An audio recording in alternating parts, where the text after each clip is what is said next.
All right, give me the super coffee pitch. Super coffee. That's the founder down there. George, you go. Oh, you're the founder? Oh, the yeah. baby is the founder? Yeah. Started Okay. in my dorm room. Okay, so actually, sorry. Why don't you guys introduce yourselves first? Cool. We'll give the J lineup, and then you can tell us about Super Coffee. Sounds good. Yeah, I'm Jimmy. I'm the oldest brother and CEO. So. Okay. Yeah.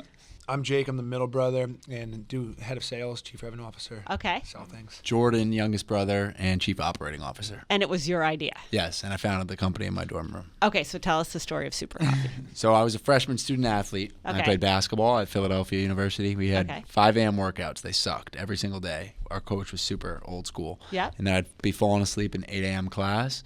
One day I went to the school store. I loved coffee, but I didn't have time to make it. So I went to the school store. Everything in there was filled with shit. It was like 40 to 50 grams of sugar for Frappuccino. Then you had like Monster Energy, Red Bull. We weren't drinking that stuff. So I literally just started making it in my dorm room blender and selling it to my teammates. Okay. And they loved it. What'd you sell it for? $2. Okay, and how'd you make it? You brewed up some coffee. Yeah, I started doing some research, just like what's out there. Stole a blender from Target. That's Yeah. how he got started. Yeah, Okay. yeah. Stole it. I had to make do with what I had. Yeah. And literally just started doing some research on like what's out there, what's not out there, what's good for you. Obviously, we were consuming a ton of protein just as student athletes. They were forcing protein down us. And so I started adding that to my coffee, and my teammates thought that was cool just because, like, we were drinking a ton of caffeine anyway. So combined those things. And then coconut oil was just like starting to emerge, the keto diet. This is 2015 at the time. So I started adding that, and I was like, holy fuck. Like, I feel amazing. Like, You felt a seriously. difference. Yeah, I actually felt a substantial difference, and my teammates did too. They were like, but it tastes like shit. So like, if you can make it taste good, we'll actually start drinking it or buying it from you. And at the time, though, everything was loaded with sugar. So I started doing some research on like what sweeteners can I use that are actually good for you, but still taste actually good. So I started testing out with we had like stevia at the time. We used like maple syrup. Iteration after iteration. All in your dorm room. All in my dorm room, yeah. So Did you have a roommate? Freshman year, yeah. Have a roommate was. Did you cut him? Did you cut him in? Yeah, no, he wasn't. I don't know. I mean, Well, I'm so the sure- captain I'm sure now. of his team is our VP of sales. Okay, Yeah. so you guys keep this tight. All right. Yeah. Oh, yeah. Yeah, so that whole first year, my whole freshman year, I wasn't getting a lot of playing time, so I could devote some extra time to You weren't good at the basketball. business. I was pretty good. I Not just that didn't good. get any playing time. So this, and anyway, as the story goes, I called Jake up spring semester. He's getting ready for his last year at Georgetown. And I'm like, hey, I want to start a coffee company. Yeah. And I got this concept. Like, would you want to work on it this summer? And he was like, no. Like, there's no way. And I was like, dude, it's pretty cool. Like, it's a great product. Like, I think you should try it out first. So he tried it, got him on board, and moved in with Jake that summer, and we launched the business. Okay, and then when did you come along? When he called me and told me he was dropping out of school. Okay. And I'm like, shut up and go back to class, right? Yeah. And I had just graduated. I played football at Colgate, so Okay. the sports thing was big for all three of us. And I knew how passionate he was about basketball. So I'm like, what are you talking about? Like, are you doing drugs? What's the deal? And he's like, no, there's a big opportunity here, and I can't do this full time. So I joined in September. I was working on Wall Street, and I quit and joined him. And I mean, we figured it out. So from what there. made you decide to drop out? Like, what made you realize that you were onto something? So it was that summer that I was living with him. It was just reality hit us really hard, though. I mean, it was, like Jim said, we thought there was an opportunity. We understood the market size. We put together like the shitty business plan that kind of laid out. Did anyone help you? Like, did you go to? Yeah, so we were in the Georgetown Summer Launch Program. We applied for a pitch competition that we were an honorable mention in, but they let us join the program. And there was somebody there was like, hey, I know Seth Goldman, who's the founder of Honest Tea, who lives right up the road in Bethesda, Maryland. We were like, holy shit, like, can we get an introduction? That'd be great. So Coke had just bought that company for a few $100 million, so we were like, this is great. He seems like a good guy. Yeah, Okay, he's so did you great, go see him? Great guy. Yeah, so we shot him an email. He responded immediately. We went and saw him like the next week, and he just was like, here's my book, read it. And so we started there, and it was like, it's actually very simple industry. It's just going to be a lot of hard work and effort. And we were getting toward the end of the summer at this point when we were developing business plans. It's like, we just got to go out and sell some fucking bottles. Like, what are we doing here? So we get a So manufacturer. how'd you find? Yeah, okay. So how'd you find the manufacturer? Yeah, so in beverage, I mean, like most industries, you have to have some volume to entice a manufacturer. We had Right. nothing, so we ended up working with just a hole in the wall, like horrible place where we were doing it with our hands. Like we were doing our own I manufacturing. hope that guy's not Nightmares. listening to this. It was you were a good guy. Thanks for giving us a shot. Yeah. Okay. Gave us a shot, but we were doing all the manufacturing ourselves basically. And how many bottles are you making? We were doing like 1,000 bottles in like 15 hours. Okay. So the place is a Domino Sugar factory, and a business that runs from like 7 a.m. to 5 p.m. Okay. 5 p.m. the clock strikes. The shift workers leave. You Jim, guys Jake, come and in. George come in. Yeah. And we had until 7 a.m. So to you're have the place brewing the clean. coffee, mixing Brewing the the formula. coffee Did you write the formula down? Yeah, wrote the formula down. It changed every day. Did just you 'cause we were patent trying it? to. We Do you couldn't patent a No, you formula? can't patent it. It's like kind of like trade secrets though, but like Okay. anybody could still try to copy it. But, Okay. But anyway, like between doing our own manufacturing and our own distribution, we were the ones who actually had to deliver product to like Georgetown's campus and stock shelves. We were working 20 hours a day. Of course. But we were actually getting some traction. Yeah. And we were like, shit, if this is going to be a real business, people love the product. How did like, it's people great. buy it? So we started at Georgetown, but then there was a Whole Foods market. We were like, people at Whole Foods are healthy. Might as well sell healthy coffee to Whole Foods. So we started at one store where we were making deliveries, and the guy there was like, hey. And are you like literally calling the Whole Foods manager? Yeah, Oh, we're we like walked walking in saying we make coffee. Yeah, it was great. We went in and bought an Honest Tea, took it back to the dorm room. This is still summer 2015. Poured out the Honest Tea. We probably drank the Honest Tea from the bottle, peeled the label off. Jordan brewed a batch of coffee, and then we went to the business school with sticky paper, put it in the printer, and made a fake label, and brought it back to Whole Foods and said, hey, we make coffee. Do you want to buy some? And that was the bottle that the guy was like, yeah, sure, I'll give it a shot. Did he try it? He tried it, but it was more like we sold him like they just had started accepting the Georgetown dining dollars, like the Okay. student at that Whole Foods. Oh, that's a cool So we were like, hey, like I'm on the football team, like well at least drive some kids up to your store to spend their dining Yeah. dollars. And the guy was like, sure, that's marketing to get Georgetown Okay. students up here. Yep. But the first day, and this is right at the beginning of 2016, he was like, I'll let you do a demo though, so come in pour samples, and the three of us went. And we didn't know what to expect and just started pouring sample after sample after sample and just talking to like these people shopping at Whole Foods who have money and we're like, please buy a bottle. Like just do, and did that for like 8 hours. And the next day we showed up and we're like, hey, how'd we do? We felt like we did all right. And the guy was like, you guys sold 250 bottles yesterday. That's more than I've ever done in a week of bottled Great, coffee. okay. Yeah, so it was like, okay, like there's something There's something here, okay. Just to effort though, right? Just to like Yep. try. Okay, so then you get into the one Whole Foods near Yeah. Georgetown, and then how do you get your second? So it's like toward the end of the summer now, though, basically. And basically, I'm like, I can't go back to school because if I do, and This will die. he's playing senior, season football, can't ask him to drop out. It's going to go out of business. So I decided to drop out. That's when I called Jim. We were like, here's the business model. We're going to go store by store, and we're going to do exactly what we just did to become the best-selling bottled coffee in every fucking store that we Okay. go to. And that's how we're going That's to grow what the you did. business. Until we could get a distributor, so we don't have to do our own shit. Then we can get our own And manufacturer. how'd you finally get to the distributor and manufacturer? Yeah, I mean, so well, long. well, the Exactly beautiful that thing way. is like we always say people don't get lucky sitting on the couch, right? Yeah. So we're stocking shelves in this grocery store. We're too small for the big distributors. We see this guy, it said ABS on his shirt, Atlantic Bingo Supply. There was dice. This dude built a bingo business selling to like the Elk Lodge and bingo halls and stuff. But he also distributed the Buy beverage Okay. to grocery stores. Oh, okay. I know the Buy beverage. Yeah, Okay. Buy brands. And I was like, hey man, who are you? Like who's your boss? Take me to Yeah. him. Like we Yeah. got something you should Yeah. look at. And this guy loved it. He saw in us what he saw in Buy. I mean, Buy sold to Dr. Pepper for like $1.7 billion. Mm-hmm. So the guy of this little bingo company, Larry Weinstein, invested in us and distributed our products. Mm-hmm. And then at that point, it's like we were no longer distributors. We could get back to growing the business. So that's when we raised money. We pitched on Shark Tank, and we really as we could offload some of those day-to-day grind responsibilities, we focused on growing the business. Okay, got it. And how did you figure out the taking investment? Because I think that's like the hardest thing is to create the idea and then to have the guts to drop out of school and follow it, right? Like that's where everybody gets caught is like, what's the idea? They don't have the idea. Then they're not going to do whatever it takes to bring the idea to life. You find the Buy guy, he hooks you up. Like who helped you and how did you think about the financial part of your business. Yeah, I mean, it was all about, like, I always say the right way is the way that works. You know, there's no Series A and a closing at this date. Get your paperwork signed. It's like we would take money from whoever would give it to us. And the first $500,000 we raised, we were pouring samples in Whole Foods. This guy comes up, he sees Jake's Georgetown hat. He's like, "Oh, I'm a triple Hoya. I went to law school and real estate school and all this stuff at Georgetown. How can I help?" And he's like, "Well, we're raising money. Do you know any wealthy guys?" And he happened to be a lawyer. And he said, "Let me introduce you to my 5 clients, right? Old school bankers in DC. We pitched them on it. We were like, look at Buy, look at Honest Tea, look at Vitamin Water." He gave us $500,000. And what percentage of the company did you give them? back then it was like $500,000. I don't know. It was a convertible note. Yeah, maybe like 5%. Okay. Yeah. It's a lot. Yeah, it was a lot, but like we couldn't do it without. Yeah, him, you know? needed him 100%. And that's the thing too. I mean, we've raised $60 million over the last 5 years. You have. Yeah. That's a lot of money. It's a lot of money, and that's my point. It's like, though. It goes real fast. well, the reason I say I don't that. know, guys. I mean, you raised $60 million.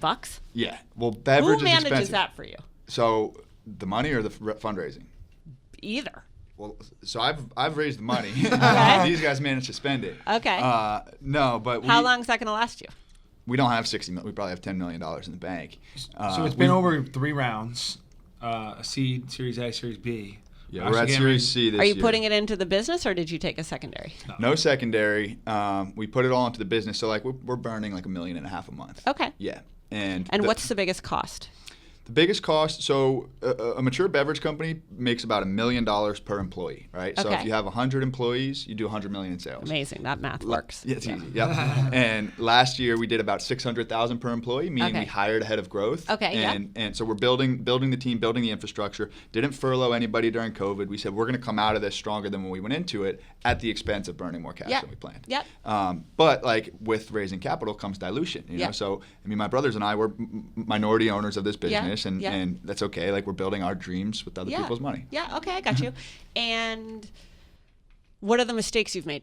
Oh, we've made every mistake you can make. But we made, I mean, just like in the early days, one of our classic early mistake stories is when we first got to that scale of doing a large manufacturing run. So we had going from making a few thousand bottles at a time to like 80,000 bottles. And one major mistake we made was with the Orthodox Union on our kosher certification. We put the wrong the long little logo on Okay. our bottle.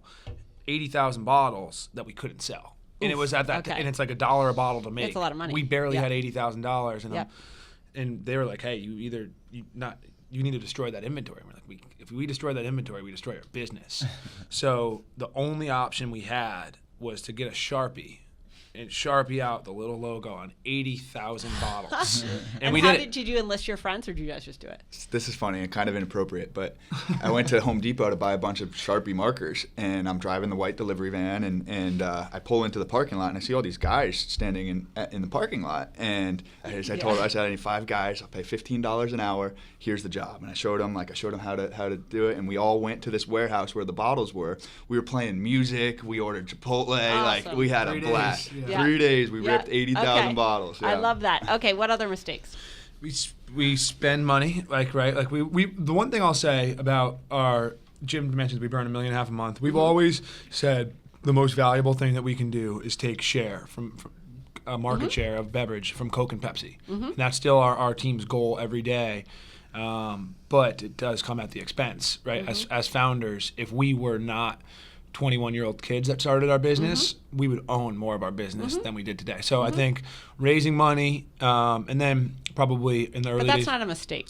No, that's the plan. That was the plan, right? We're going to grow at the expense of profits, and we're going to take share along the way, you know, and then hopefully down the road we can. How are you going to steal share? Like, who Coke and Pepsi? Are you fighting with Coke and Pepsi, or are you fighting Starbucks? So here's the messed up thing about it all: is Pepsi distributes Starbucks, Yeah. and Coke distributes Dunkin'. Okay. So both, right? And for us, I mean, it's all about flavor. Those things have 40 grams of sugar, and they taste like dessert. So you can't expect somebody to compromise health for taste or taste for health. So we taste good, and not only are we stealing share on the shelf by samples and promos and discounts and stuff, we're bringing people into the category who never drank bottled coffee. Okay, before. got it, yep. So protein, energy drinkers, Yeah. stuff that they want to try healthy. So it's valuable because like a grocery store buyer at Target, they don't care where the coffee sales are coming from. Like, so if we were only stealing from Starbucks, they'd say we don't need you guys. We have Starbucks. But the sell is like new demographic. we're expanding. So you think our set. your buyer is different than a Starbucks or a Dunkin' buyer? Yes and no. I mean, we want them to be the same. We say we're building more for Walmart than for Whole Foods in terms of demographics. You know, we want to democratize healthy energy. Yep. But at the same time, like, yeah, we bring people in who wouldn't drink a Starbucks. That's interesting. Yeah. And what's your e-commerce strategy? E-com is about 20% of our revenue. Okay. And it's 50-50 Amazon and our own website, drinksupercoffee.com. What we're finding, I'm sure you guys see this too, it's tough with like Facebook and Instagram ads are like super saturated right now. So we're spending more on podcasts. We're doing some TikTok, some influencer stuff. Just trying new things to see what sticks. Yeah, for sure. Yeah. You should check out, is it Olipop? Yeah. Olipop, their checkout is amazing. Yeah. Their e-commerce is liquid's good, too. delightful. I think it's pretty good, but their checkout is amazing. Okay. Like it is a delightful experience. Yeah, they really figured it out. They do well in podcasts too. Jordan, what are some mistakes that we made? I think one of the biggest mistakes that we made, but again, part of the strategy, but if we went back in time, I'd change it, is gross margin structure from the beginning. I would pump that up a little bit more out of the gate. I think we wanted to be as cheap and as affordable as possible, but we did it at the expense of our own profitability. It's hard though too. I mean, it's like with us, like, Yeah. you know, we had a $450 million valuation with Penn National. I'm like, fuck, that should have been $1 billion. But it's like, I didn't have anybody offering $1 billion for us. So you take the the 450. Like you guys are like, I need the money. You take the money, whatever. Who did the label? It's been an iterative process. So that's like our other advice to entrepreneurs is like evolve and change and improve. You know, the product we sold at Whole Foods was terrible. Like we designed it on PowerPoint, and now it's the same. The woman who designed this is the same lady who came up with the Honest Tea early label. Okay. She did Smart Water, but we Did the hired, Honest Tea guy invest? No, which is good because he's always been an awesome mentor. Okay, you know? got So it. it's He's like we not don't have to worry biased. about losing his money, and we'll just call him when. Yeah. And he's always been there. That's He's been great. great. Yeah. But we do have an incredible in-house person now who joined us from a team that works Okay. really closely with Jordan, which is really nice to have the alignment of ops and creative, which is awesome. And how many people are in the company? 100 full time. Okay, and where are you based? Based here in New York, but Okay. we were pretty remote before COVID. Yeah. Yeah. Okay. And how did COVID impact your production? We're super fast growth, you know, so we were expecting to grow 300% last year, and we grew 200%, which is awesome, right? You double the business in a pandemic, but at the same time we were disappointed because we fell short of budget. Yeah. Okay. What happened was foot traffic in grocery stores were down Yeah, of so course. dramatically, so bottled coffee lost 7 million customers last year, and that hurt us, but we Yeah. were still able to grow. And why be in New York City? We're from upstate New York. We Okay. love New York, and Buffalo guys? Are you Buffalo guys? We were born in Buffalo, but we grew up in Kingston in the Hudson Valley. Okay. In New York, in the beverage So who's industry. your sports team? Who's your football team? It's unfortunately the Jets. Tom Brady's our football team. Yeah. No, Today, Tom Brady's everybody's football team. it was easy to root for the Bills this year. They were great. Yeah. We Giants love the Packers. Josh Allen's an investor in Super Coffee. Yeah, Oh, is yes, I love Rodgers. that Josh Yeah. Allen. Yeah, he's a good beast. guy. Yeah. Yeah, we love- Okay, so how did you get? So that's a good segue. How did you get the athletes to invest? I also hate when people lead with that. I have to be honest with you. I'm glad you didn't lead with that. Like we have Here's our another roster. we have another product that I actually really like. I love this product, which I will not name. But they're like Brett Favre is invested and Aaron Rodgers is it, and I'm like, what the fuck do I care? You know what I mean? right. Like, Yeah. okay, Yeah. like. That's like when I was in music, people would be like, Scooter Braun invested. And I'm like, what hasn't Scooter Braun invested in that's Yeah. good? You know what I mean? Okay. Yeah, well, and I'm also like, we're sort of just disenchanted by athletes and celebrities. You know, it doesn't move the needle. Like the biggest investors we have are J-Lo and A-Rod. J-Lo posted on her Instagram 135 million followers drinking super coffee, and it didn't do anything. I think we got like a few $1,000s in Gets sales. people excited. Yeah, but so like, I guess my point is like, Does it get other investors excited? Is that, you think that's what it is? yeah, I mean, influencers influence other influencers, Yeah. right? They're all sort of nobody wants FOMO, nobody wants to miss out. But to Jake's point, like we would never pay somebody for an endorsement. It's like, hey, you can invest in our business and be a partner, owner. And folks like J-Lo and A-Rod at this point in their career, they don't want brand endorsements anymore. They want to be business people. Like Alex is like determined to become a billionaire, and the only way you do that is by owning companies or investing in meaningful ways. So.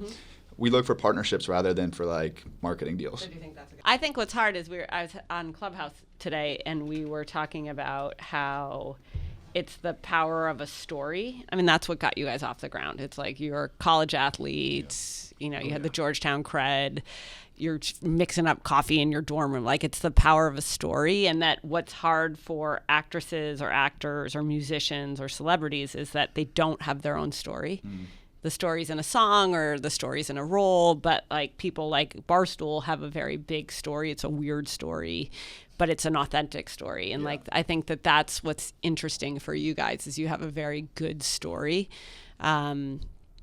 And it's fun, you know, what's Aaron Rodgers' story, right? Yeah. You know, like, it's like Baker Mayfield, like, you know, Baker Mayfield's in like every fucking ad imaginable, but like, I don't know what Baker Mayfield's story is. I know he lost his keys at the stadium and like it needs Progressive to get him in or whatever. You know what I mean? Yeah. Okay, so do you know Mike Rapoli? Yes. Mike Rapoli's a god, don't you think? He is a savage. Yeah, I think Mike Rapoli thinks that Mike Rapoli's a god. Well, I think Mike Rapoli might be a god, though. Yeah. No, Dave and I always say that, where we're like, we could go work for Mike Rapoli, and then we were like, we would die. I mean, Dave and I are animals, but can you imagine having Mike Rapoli as your boss? No. He would like eat me alive. Yeah. I mean, he built Vitamin Water. So you ask about New York City, you have to win in New York City in beverage. Mike Rapoli nobody knows how to win in New York City better than that man. Yeah. Why do you have to win in New York City? It's a very influential market just because so many people come. So like, for instance, there's 20,000 accounts in New York alone and little bodegas and stuff, right? People will find super coffee in a bodega and then they'll go buy it on Amazon, you know? So it's a very like good discovery market. A lot of population. Do you think that's true now after the pandemic? No, New York City's been rocked. It's like Florida's the new New York. Yeah, yeah. Or Austin. Naples, Florida is the new New York City. Yeah, it's exactly right. I actually I believe this. Okay, so then what's next? Like, how are you going to innovate the product? Yeah, we're testing out a couple of different categories right now. So this is our main product of the ready-to-drink coffees, but we have creamers now as well. We have grounds, we have pods, exploring some other options for the back half of this year. But the real thing is just fighting the battle on shelf. So we just signed a master national distribution agreement with Anheuser-Busch. So they're delivering our products to every grocery store in the country now. Awesome. Yeah, Congrats. So that'll allow us to compete on shelf. And then building out the team. Like you asked how we are going to take share, literally hand-to-hand combat in stores while growing e-commerce. And are you looking for like young, scrappy people like yourselves? Are you looking for vets? Like, are you looking for both? Like, who are you looking for? Both. Yeah, it was a healthy mix. Jordan likes to say we hire people smarter than us so they can tell us what to do. Yeah. And at this, like, selling beverage, it requires a gritty type of person, you know, so that's why we were biased to athletes in the early days. Like our first interview, this kid, he was like, hey, I want to work for you guys. And we didn't know what questions to ask, you know, we didn't know what we needed, but we just knew this shit was hard. So I was like, hey man, meet me at this trail in the woods at 6 a.m. on Saturday morning. We'll see we'll see if you want to work here. And we just ran. I just ran through the woods. This kid was like rolling his ankle, but like 5 miles later, he didn't quit. I'm like, you got the job. Oh my God, that's awesome. 4 years later, he's still here. He's still there? Yeah. Okay, Shout great. out to you, Ray. Brother Ray. And then what brand are you jealous of?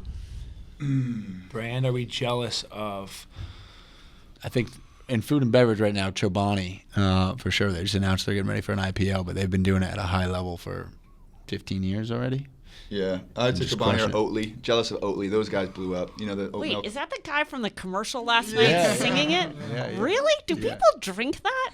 They're going to IPO for $10 billion this year. Yeah. I saw that ad and I was like, what the fuck is this? Yeah. Well, it's so funny. It was kind of brilliant. They sold out Milk Made for shirts. Humans was smart. Milk Made for Humans is a smart concept. Yeah. Well, they made shirts after that said, I saw that worst Oatly commercial. And the shirt sold out immediately because it was like the worst Super Bowl commercial last night. But I mean, there were a lot of bad commercials last night.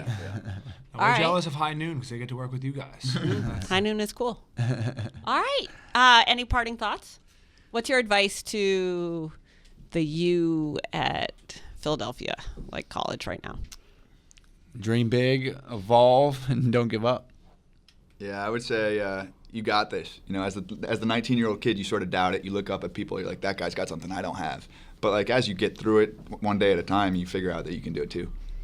Drink a lot of coffee and just work hard. I love it. What's your family like? Like, what are your parents like? They're intense. They both played sports in college, you know. So my mom was the woman at the games who would be like, "Jimmy, fucking kill him." Yeah. And I love that mom. she's still that. She's still that Yeah. mom. But they're just rooting for us. You know, they didn't really know what's Do they going on work as anymore. part of the business or no? They used to. My dad used to make deliveries. My mom Okay. used to sweep the factory after Yep. we make a mess, and they still pour samples and check on stores and stuff. Yeah. Yeah, but they're very blue collar. Like this world of like venture business is so unfamiliar to Yeah. them. So it's like fun. Like they're they think that we're playing a sport. When you make money, you're going to take care of them, though. Yeah. Oh yeah. It's funny. Like our dad, the best piece of advice he gave us coming up was like, be the first person to the water cooler in between drills. And like today, like I'm like, Dad, raising $35 million. This investor's trying to fuck us. He's like, just be the first person to the water cooler. I got it, Dad. And what about like your personal lives? Like, are you able to have girlfriends and stuff like that, or do you have time for a life?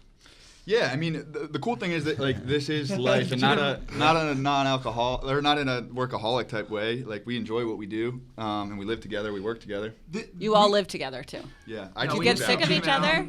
What? Do you get sick of each other?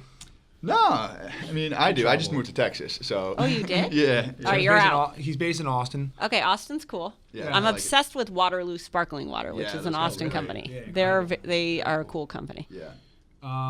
No, I mean, when we were scaling the business, there wasn't actually time for girlfriends, but all three of us recently had girlfriends. Jim just recently became single.